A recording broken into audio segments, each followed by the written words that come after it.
mummy papa की भेल माय God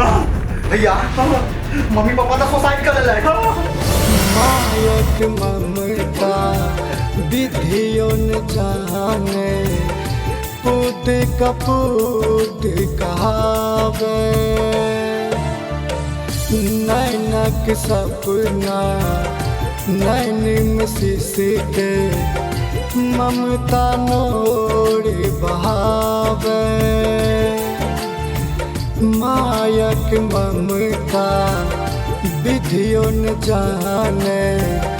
पूत कपूत कहावे एहन किया भेल सृष्टि की रचना फाटे मायक कोण हो रामा